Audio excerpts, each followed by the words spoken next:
Hi everyone, hope you're all forecasting well.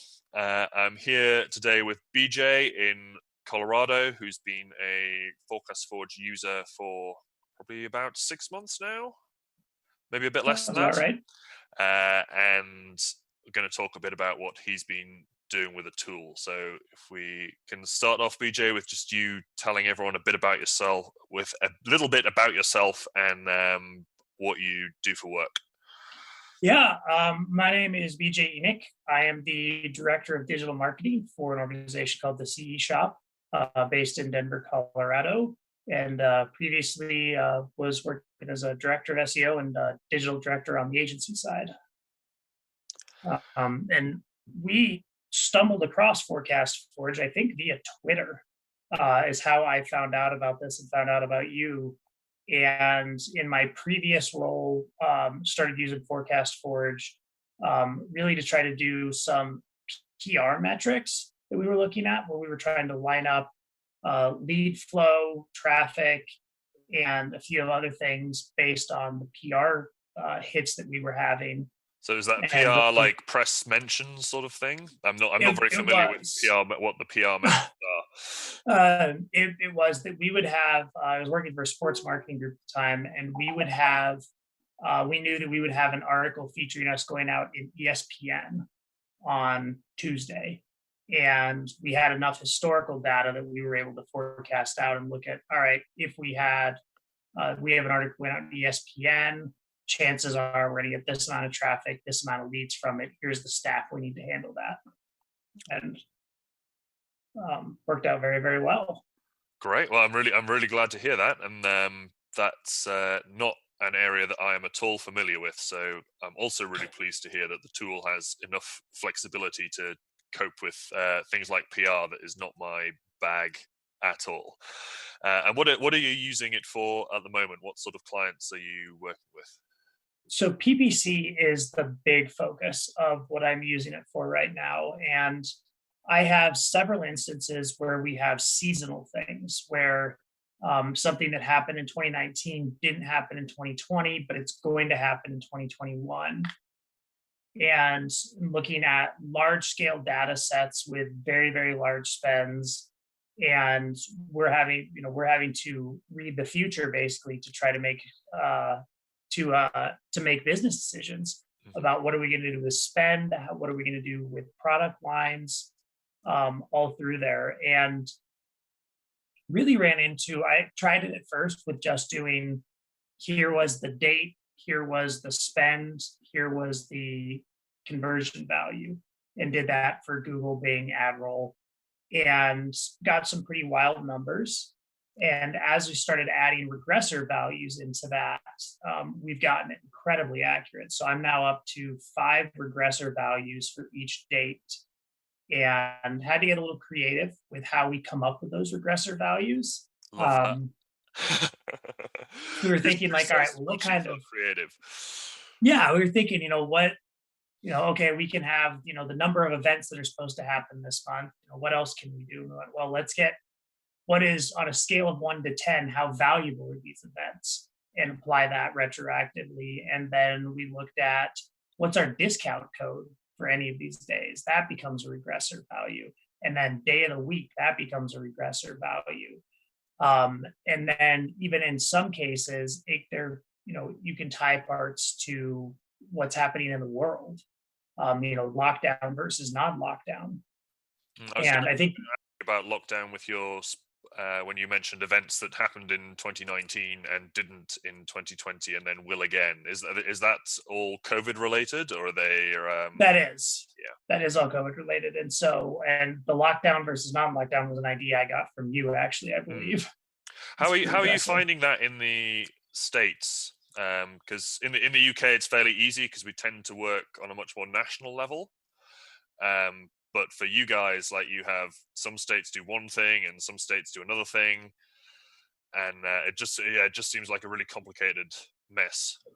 It definitely is, and there's a few places where we made some assumptions, but we spent a lot of time looking on State Department of Health websites, and there's people that have been cataloging some of these things.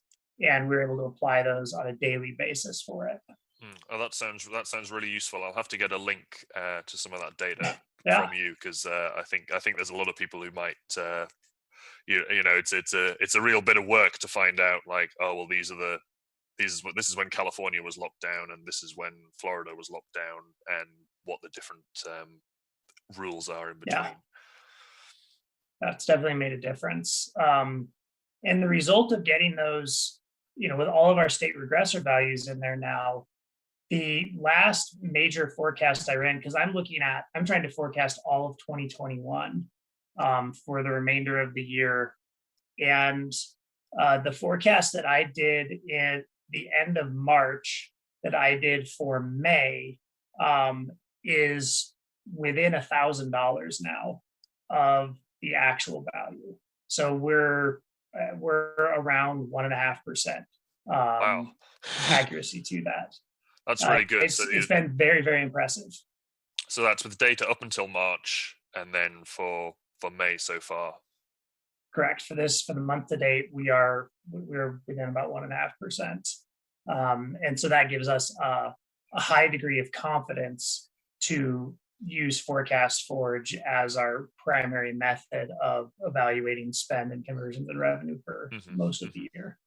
And will you how are you dealing with the sort of updating the forecast every month? Have you fixed those values that you forecast back in March, or is it something that you return to frequently?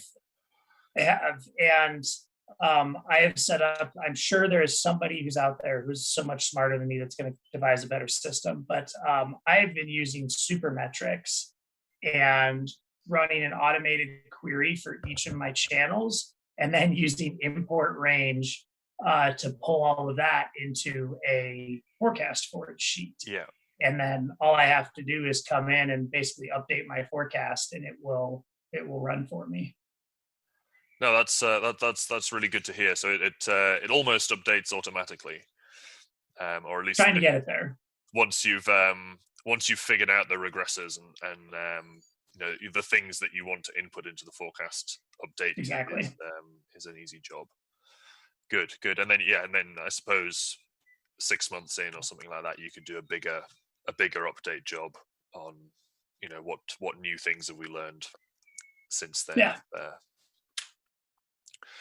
Yeah. So I think we've that was great, BJ. Thank you very much. Of course. We've covered like tons of things that I was gonna ask you without even me having to ask you. So that's apologies. I just started going. You just started going, and I was just hanging on.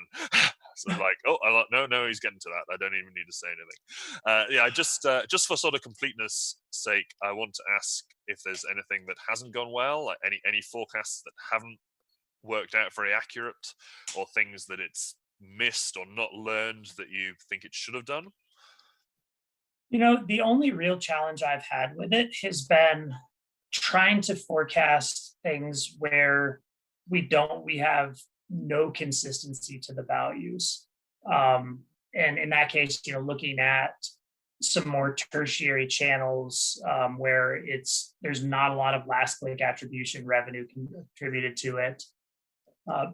I will get some pretty crazy mean error percentages. In fact, I think my last one I tried to do that on, my absolute mean error percentage was like 9 billion% or something, because it's just having to guess. There's a lot of zeros that are in there, and there's not a lot of consistency to anything that's happening. So I don't know.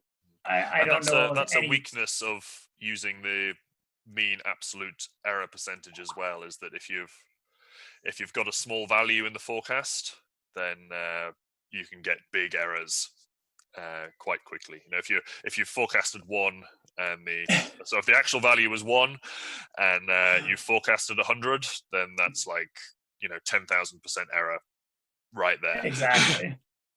But even still, I mean, that's not a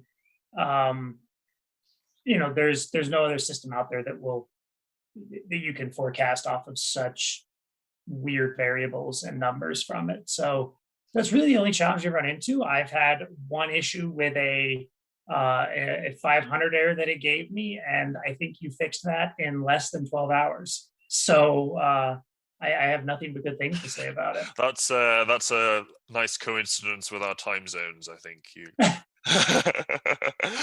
True, true. I think I got your message when you'd signed off for the day, and then by the time you were signing on again, I'd had time to fix it. Maybe we'll cut that part out of this. No, it's maybe hey, if I get more people in Colorado using it, then that is absolutely fine by me. Fair enough.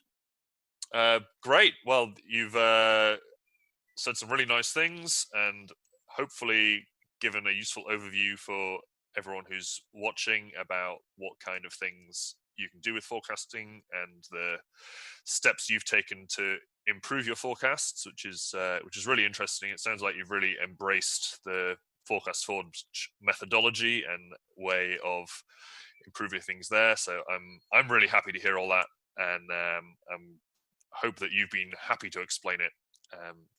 Thank you very much, BJ. Of course, you are most welcome. Thanks for having me.